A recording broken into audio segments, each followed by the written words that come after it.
নমস্কার, দেখছেন কলকাতা টিভি। আপনাদের সঙ্গে রয়েছে আমি অভিক। শুরু করছি গুড মর্নিং কলকাতা। যে খবরে এই মুহূর্তে নজর রাখবো, আরজিকর কাণ্ডের প্রতিবাদে রাস্তায় স্লোগান লেখাতে গ্রেফতার করা হয়েছে একজনকে।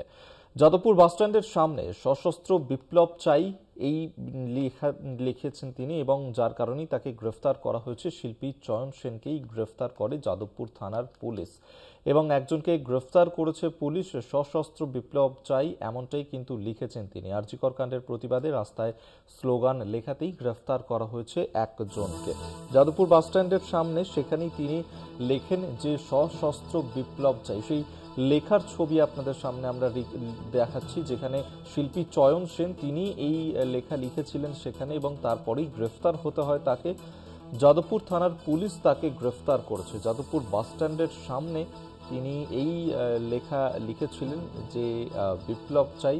আরজিকর কাণ্ডের প্রতিবাদ জানিয়ে রাস্তাতেই স্লোগান লিখেছেন তিনি, যার কারণেই তাকে গ্রেফতার করেছে পুলিশ। যাদবপুর থানার পুলিশ তাকে গ্রেফতার করেছে। শিল্পী চয়ন সেন তিনি এই লেখা লিখেছেন আরজিকর কাণ্ডের প্রতিবাদ জানিয়ে। সেই ছবি আপনাদের সামনে আমরা দেখাচ্ছি, যেখানে দেখতেই পাচ্ছেন যে বিষয় তিনি লিখেছেন সশস্ত্র বিপ্লব চাই এই লেখাই লিখেছেন, এবং যার কারণেই গ্রেফতার করা হয়েছে শিল্পী চয়ন সেনকে। আরজিকর কাণ্ডের প্রতিবাদে রাস্তায় তিনি এই স্লোগান লেখেন। রিয়া মাঝি আমাদের সঙ্গে টেলিফোনে রয়েছেন প্রতিনিধি। এই নিয়ে আরো বিস্তারিত জানবো। রিয়া, ঠিক কি ঘটনা ঘটেছে, কেন গ্রেফতার করা হলো শিল্পী চয়ন সেনকে? দেখো, তোমায় জানিয়ে রাখবো যে আরজিকরের তরুণী খুন ও রেপ কেসে যে প্রোটেস্ট চলছিল, সেই প্রোটেস্টে আমরা দেখেছি যে বিভিন্ন জায়গায় কিন্তু রাস্তায় লিখেও প্রতিবাদ হয়েছে, এবং এই 8B বাস স্ট্যান্ড অর্থাৎ যাদবপুর 8B বাস স্ট্যান্ডের সামনে রাস্তায় লিখে যে বিক্ষোভ হয়েছিল, সেই ঘটনাতেই একজনকে গ্রেফতার করা হয়েছে। কারণ হচ্ছে যে রাস্তায় লেখা হয়েছিল যে সশস্ত্র বিপ্লব চাই, এবং এই সশস্ত্র বিপ্লব চাই এই ঘটনাতেই কিন্তু সুমোটো করেছিল পুলিশ, এবং তারপর থেকেই কিন্তু কারা এই লেখা লিখেছিল সেটা নিয়ে কিন্তু তদন্ত শুরু করেছিল যাদবপুর থানা, এবং সেই তদন্তে নেবেই একজন আর্টিস্ট চয়ন সেন তাকে গ্রেফতার করে যাদবপুর থানা। গতকাল তাকে ডেকে পাঠানো হয়, এবং ডেকে পাঠিয়ে দীর্ঘ জিজ্ঞাসাবাদ করা হয়। অবশেষে তাকে গ্রেফতার করা হয়, কারণ এই আর্টিস্ট চয়ন সেন এই যে সশস্ত্র বিপ্লব চাই যে চিত্র আমরা দেখাচ্ছি, সেই যে গ্রাফিটি, সেটাই কিন্তু এই আর্টিস্ট চয়ন সেন তিনি এটা করেন বলে এমনটাই পুলিশ সূত্রে খবর। এবং শুধু তিনি একা নয়, এর সঙ্গে আরো অনেকে যুক্ত রয়েছে, তাদেরও খোঁজ চালাচ্ছে পুলিশ। ধন্যবাদ রিয়া তোমায়। রিয়া মাঝি আমাদের সঙ্গে টেলিফোনে ছিলেন প্রতিনিধি।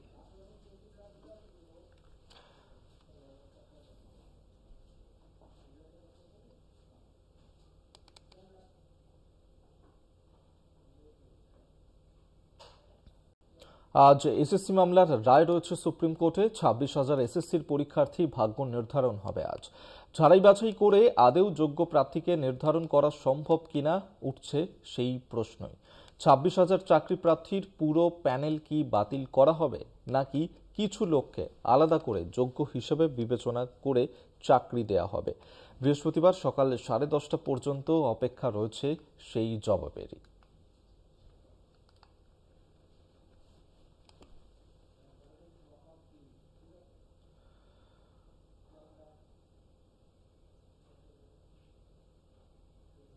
ওয়াকফ সংশোধনী বিল বিরোধীদের তুমুল আপত্তি উপেক্ষা করেই মঙ্গলবার লোকসভায় ওয়াকফ সংশোধনী বিল পেশ করল কেন্দ্র। প্রতিবাদে এককাট্টা বিরোধীরা। ওয়াকফ সংশোধনী বিল পেশ করতেই তার প্রতিবাদে মুখর হয় ইন্ডিয়ার শরিক দলগুলি। বিরোধী দলগুলির চাপে বিল পেশ হলেও তা পর্যালোচনার লক্ষ্যে যৌথ সংসদীয় কমিটি গঠন করে কেন্দ্র। রাজ্যসভার 21 ও লোকসভার 10 মোট 31 জনের জেপিসি গঠিত হয়, যার চেয়ারম্যান হন বিজেপির সাংসদ জগদম্বিকা পাল। লোকসভার 10 জনের মধ্যে বিরোধী সদস্য মাত্র 3।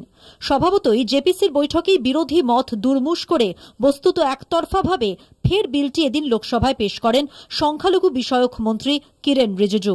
বিল পেশ হতেই প্রতিবাদে সরব হন বিরোধীরা। তৃণমূল সদস্য সৌগত রায় বিলটি ফের যৌথ সংসদীয় কমিটিতে পাঠানোর দাবি তোলেন সংসদে। Under Rule 77(2) of the Rules of Procedure, I propose that the Waqf Amendment Bill 2025 be recommitted for the purpose of eliciting further opinion thereon. বিতর্কে অংশ নিয়ে কেন্দ্রীয় স্বরাষ্ট্রমন্ত্রী অমিত শাহ সেই সম্ভাবনা উড়িয়ে দিয়েছেন। मान्यवर, मैं नहीं मानता इसमें कोई पॉइंट ऑफ ऑर्डर है और आपका ही आग्रह था कि कमेटी ज्वाइंट पार्लियामेंट्री कमेटी बने। अगर कमेटी ने कोई बदलाव ही नहीं करने हैं तो ये कांग्रेस जैसी कमेटियां नहीं है, हमारी लोकतांत्रिक कमेटी है मान्यवर, जो दिमाग चलाती है। कांग्रेस के जमाने में कमेटियां होती थी जो थप्पा लगाती थी। কংগ্রেস সাংসদ গৌরব গগৈ বলেন, ওয়াকফ বিল সংবিধানকেই আঘাত করেছে, সংখ্যালঘুদের নাগরিক অধিকার কেড়ে নিতে চায় এই বিল।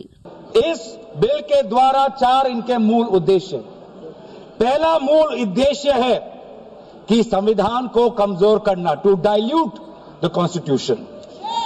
इनका दूसरा उद्देश्य है भ्रम फैलाना, to defame the minority communities of India. इनका तीसरा उद्देश्य है to divide the Indian society. বুধবার বিদেশ সফরে যাবেন প্রধানমন্ত্রী নরেন্দ্র মোদী। বৃহস্পতিবার চলতি অধিবেশন শেষ হবে, তাই তড়িঘড়ি ওয়াকফ বিল সংসদে পাশ করিয়ে নিতে অতি সক্রিয় হয়ে উঠেছে সরকার পক্ষ। বিরোধী ইন্ডিয়া একজোটে বিরোধিতার সিদ্ধান্ত নিয়েছে। 8 ঘণ্টা বিতর্কের শেষে ভোটাভুটি হওয়ার সম্ভাবনা রয়েছে। কলকাতা টিভি। ওষুধের দাম বৃদ্ধির বিরুদ্ধে পথ নামছে তৃণমূল, সেই খবরের দিকে অবশ্যই নজর রাখবো আমরা। তবে এখন সময় একটা ছোট্ট বিরতির পর ফিরছি, সঙ্গে থাকুন। ওষুধের দাম বৃদ্ধির বিরুদ্ধে পথে নামছে তৃণমূল। মঙ্গলবার ঘোষণা করলেন মুখ্যমন্ত্রী তথা তৃণমূল নেত্রী মমতা বন্দ্যোপাধ্যায়। সোমবার থেকে গোটা দেশে 748টি ওষুধের এক লাফে অনেকটা দাম বাড়িয়েছে কেন্দ্রীয় সংস্থা। একই সঙ্গে স্বাস্থ্য বীমা থেকে জিএসটি প্রত্যাহারের দাবিতেও সরব হয়েছেন মুখ্যমন্ত্রী। নরেন্দ্র মোদীর জমানায় এক দশকে ওষুধের দাম 140% বেশি বেড়েছে। জীবনদায়ী ওষুধ থেকে ক্যান্সারের ওষুধের দামও বেড়েছে। কেন্দ্রীয় সরকারি সংস্থা ন্যাশনাল ফার্মাসিউটিক্যাল প্রাইজিং কমিটি গত সোমবার থেকে 748টি ওষুধের বর্ধিত দাম কার্যকর করেছে। মঙ্গলবার কেন্দ্রের এই সিদ্ধান্ত প্রত্যাহারের দাবিতে সরব হয়েছেন মুখ্যমন্ত্রী মমতা বন্দ্যোপাধ্যায়। 748টা দাম ওষুধের দাম যা গরিব মানুষ কেনে, এবং 80টা নন শিডিউল ড্রাগ মানে ওষুধ ফ্রম দ্য 1 এপ্রিল 2025 বাড়িয়ে দিয়েছেন। এইসব ওষুধ কেনে কারা? গরিব মানুষ, সাধারণ মানুষ, সমাজের যাদের ক্ষমতা নেই বড় বড় হসপিটালে গিয়ে প্রাইভেটে ট্রিটমেন্ট করা, যাদের ক্ষমতা নেই বিদেশে গিয়ে কোটি কোটি টাকা খরচ করে ট্রিটমেন্ট করা, তাদের জন্য এই ওষুধগুলো কাজে লাগে। আমি শকড। স্বাস্থ্য বীমায় জিএসটি প্রত্যাহারের আর্জি জানিয়ে প্রধানমন্ত্রী নরেন্দ্র মোদীকে মুখ্যমন্ত্রী চিঠি দিলেও তাতে কাজ হয়নি। তার সঙ্গে ওষুধের দাম বৃদ্ধি সাধারণ মানুষের চিকিৎসা আরও সংকটজনক হয়ে পড়ছে। এর প্রতিবাদে বর্ধিত দাম প্রত্যাহারের দাবিতে পথে নামবে তৃণমূল কংগ্রেস। আগামী 4 ও 5 এপ্রিল জেলায় ও ব্লক স্তরে প্রতিবাদ মিছিল করবে তৃণমূল। আমরা 4 আর 5 শুক্রবার এবং শনিবার বেলা 4টের সময়, বেলা 4টে থেকে 5টা 1 ঘন্টা প্রতি ব্লকে ব্লকে, প্রতি ওয়ার্ডে ওয়ার্ডে ওষুধের দাম বাড়াচ্ছ কেন? মানুষের স্বাস্থ্য আজকে বিঘ্নিত কেন? মানুষের স্বাস্থ্য কেড়ে নিচ্ছ কেন? আর কত দাম দিতে হবে মানুষকে সুস্থ থাকার জন্য? এই দাবিতে আমাদের এলাকায় এলাকায় মিছিল মিটিং হবে। মুষ্টিমেয় কিছু ধনীর স্বার্থ রক্ষায় কি মোদী সরকারের একমাত্র লক্ষ্য? একতরফাভাবে ওষুধের দাম বৃদ্ধির জেরে এই প্রশ্নেই কেন্দ্রকে বিঁধেছেন তৃণমূল নেত্রী। কলকাতা টিভি। স্ট্রেস ম্যানেজমেন্টের রাস্তা একেবারে কুলকুণ্ডলিনীর পথে। খোদ কলকাতা শহরে হেয়ার স্কুলের মাঠে নাকি এমনই শিক্ষা মিলল এক কর্মশালায়। প্রায় 500 ছাত্রছাত্রী ও তাঁদের অভিভাবকদের নিয়ে এই শিক্ষা দিলেন মুম্বাইয়ের মাতাজি নির্মলা ও তাঁর আশ্রমের সদস্যরা। রাজ্য সরকারি স্কুলের এমন কর্মশালায় চোখ কপালে উঠেছে অনেকেরই। প্রশ্ন উঠছে কর্মশালার আসল উদ্দেশ্য নিয়ে।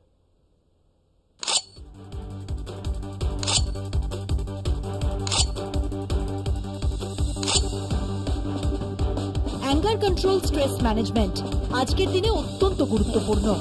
এই নিয়ে এক বিশেষ ট্রেনিং এর ব্যবস্থা করে হেয়ার স্কুল। 6 দিন ধরে স্ট্রেস ম্যানেজমেন্টের ট্রেনিং নিয়েছে স্কুলের প্রায় 500 পড়ুয়া। ক্লাস 6 থেকে 10 পর্যন্ত 105 ছাত্রের ট্রেনিং হয়েছে হেয়ারে। তাদের শেখানো হয়েছে রাগকে কিভাবে বশে আনতে হয়, কিভাবে সামলাতে হয় মানসিক চাপ। সেই কর্মশিবিরে রবিবার ছিল শেষ দিন। সেদিন প্রশিক্ষণ ছিল বাবা মায়েদের। জানা গিয়েছে কর্মশালাতে শেখানো হলো কিভাবে কুলকুণ্ডলিনীকে জাগ্রত করে মনকে বশে আনা যায়, পরমাত্মার সঙ্গে সংযোগ স্থাপন, ব্রহ্মতালুতে গরম ঠান্ডা অনুভূতি, এগুলো কেমন পথ। আরও জানা গিয়েছে মুম্বাই থেকে ডেকে আনা হয় মাতাজি নির্মলার আশ্রমের সদস্যদের। তাঁরা শেখালেন মানুষের শরীর আসলে দুরকম, একটা এই নশ্বর দেহ, অন্যটা সূক্ষ্ম দেহ। মেরুদণ্ডের একেবারে নিচে মানে তলপেটের তলায় থাকে একটি কুণ্ডলী। সেই কুণ্ডলী নাকি প্রতিটি মানুষের শরীরে ঘুমিয়ে থাকে। যোগ ধ্যানের মাধ্যমে তাকে জাগিয়ে তুলতে হয়। কুণ্ডলীর শক্তি বিশাল। 21কে 21 দিয়ে 108 বার গুণ করলে যা হয়, ঘুমন্ত কুণ্ডলীর তেমনই শক্তি। তাকে জাগিয়ে তুললে শিরদাঁড়া বেয়ে ধাপে ধাপে উপরের দিকে উঠতে থাকে কুণ্ডলী। শেষে ব্রহ্মতালু ভেদ করে আত্মপ্রকাশ করে। তখন মাথার উপরে একটা পদ্মের মতো শক্তি তৈরি হয়। আর একবার এই সংযোগ স্থাপিত হলেই স্ট্রেস, দুশ্চিন্তা, ইগো সহ সবকিছুরই সমাধান সম্ভব। হেয়ার স্কুলের টিচার ইনচার্জ সুদীপ্ত রায় জানালেন, কোভিড পরবর্তী সময় পড়ুয়াদের অস্থিরতা বেড়েছে। পড়ুয়াদের মোবাইলের প্রতি টান, ক্লাসে অমনোযোগী হওয়া বেড়েছে। পাশাপাশি সহনশীলতাও কমেছে তাদের মধ্যে। ফলে মনকে বশে আনতেই এই সেমিনারের আয়োজন করা হয়। তার দাবি, সেমিনারে সাইকিয়াট্রিস্ট, মনোরোগ বিশেষজ্ঞ চিকিৎসকরাই এসেছিলেন। কোনো অপবিজ্ঞানের চর্চা হয়নি। শিক্ষা দপ্তরের অনুমতি নিয়েই কর্মশালা হয়েছে বলেও জানান তিনি। অপবিজ্ঞান যে কথাটা বলা হয়েছে, অপবিজ্ঞানের কোনো ব্যাপার নেই, কোনো তান্ত্রিকতার কোনো ব্যাপার নেই, কোনো সাধু সন্তের কোনো ব্যাপার নেই, কোনো ব্যবসায়িক উদ্দেশ্য নেই। এটা যারা পরিচালনা করেছেন তারা ডক্টর, তারা মনোবিদ, তারা সমাজতত্ত্ববিদ। অবশ্যই অবশ্যই সে সমস্ত অনুমতি আমাদের আছে। শতাব্দী প্রাচীন ঐতিহ্যবাহী হেয়ার স্কুল, যার ছাত্রদের তালিকায় আছেন জগদীশ চন্দ্র বসু, রামতনু লাহিড়ী, রাধানাথ শিকদার, মেঘনাথ সাহা, প্রফুল্ল চন্দ্র রায়ের মতন মানুষজন। সেই স্কুলে কর্মশালা করে শেখানো হলো কুলকুণ্ডলিনী। যদিও শিক্ষা দপ্তর এ বিষয়ে জানিয়েছে স্কুল অনুমতি নিলেও এভাবে কর্মশালার বিষয়টি তারা নাকি জানতেন না। বিষয়টি জেনে অবাক অনেকেই। প্রশ্ন উঠেছে, কেন্দ্রীয় সরকারি বিভিন্ন স্কুলে সফট গৈরিকীকরণের প্রসঙ্গ শোনা গেলেও খোদ রাজ্য সরকারি স্কুলের এমন উদ্যোগ কিভাবে হতে পারে? হেয়ার স্কুলের ঘটনা কি একটি বিচ্ছিন্ন ঘটনা, নাকি এর পিছনে অন্য কোনো উদ্দেশ্য রয়েছে? ছাত্রদরদী হিসেবে পড়ুয়াদের সমস্যার সমাধান দিতেই স্কুলের শিক্ষকদের এই উদ্যোগ, নাকি কোনো বিশেষ ব্যক্তির কার্যসিদ্ধির জন্য এই কাজ? প্রশ্ন তা নিয়েও। কলকাতা টিভি। শিক্ষায় গৈরিকীকরণের ভুরি ভুরি অভিযোগ সামনে এসেছে মোদি জামানায়। একেবারে জাতীয় শিক্ষানীতিতেই গৈরিকীকরণের অভিযোগ উঠেছে। শিক্ষায় ভর করে আরএসএস এর আদর্শ দেশ জুড়ে ছড়িয়ে দেওয়ার কাজ হচ্ছে বলেও দাবি তুলেছে বিরোধী মহল।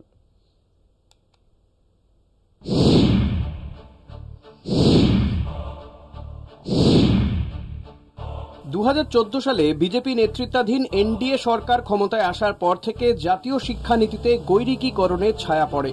2019 সালে দ্বিতীয় দফায় ক্ষমতায় আসার পর এর প্রভাব আরও বাড়ে। কোভিড এবং লকডাউন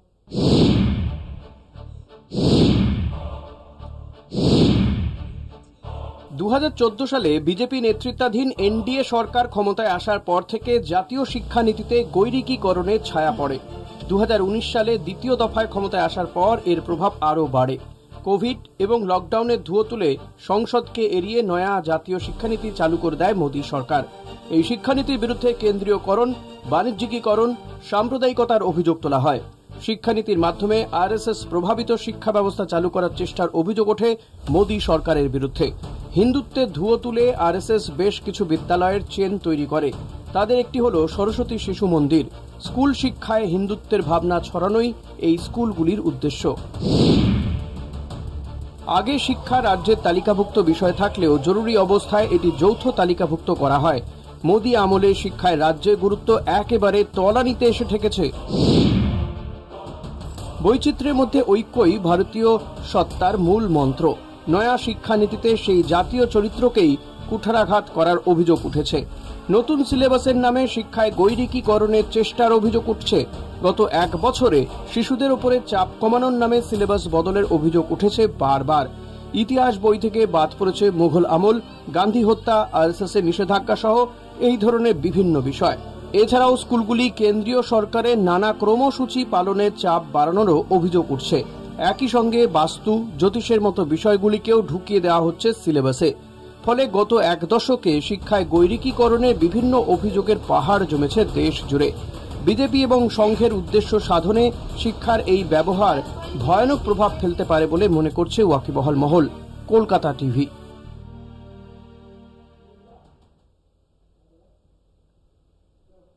এখন সময় আরো একটা বিরতির পর ফিরছি, সঙ্গে থাকুন। নয়া চেহারায় ফিরতে পারে পুরনো কৃষি বিল। আইন পাশ হলে কৃষি বাণিজ্য চলে যাবে কর্পোরেটদের হাতে। সস্তায় কৃষি পণ্য কিনে মজুত করে পরে অনেক বেশি দরে বিক্রি হবে। খাদ্যশস্য সহ কৃষিজ পণ্যের রফতানিতে সব নিয়ন্ত্রণ হারাবে সরকার। খসড়া কৃষি বিল রাজ্যগুলির অধিকার কেড়ে নেবে। এই খসড়া সংসদে পাশ করাতে চায় কেন্দ্র। আবার দেশ জুড়ে দেখা যেতে পারে কৃষক বিক্ষোভ।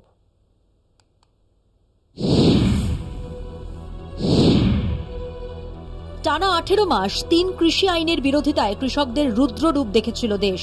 কৃষকদের উৎপাদিত কৃষি পণ্যে ব্যবসা ও বাণিজ্য সংক্রান্ত আইন 2020, অত্যাবশ্যক পণ্য আইন 2020, কৃষি পণ্যের মূল্য নির্ধারণ এবং কৃষি পরিষেবা সংক্রান্ত কৃষক চুক্তি আইন 2020।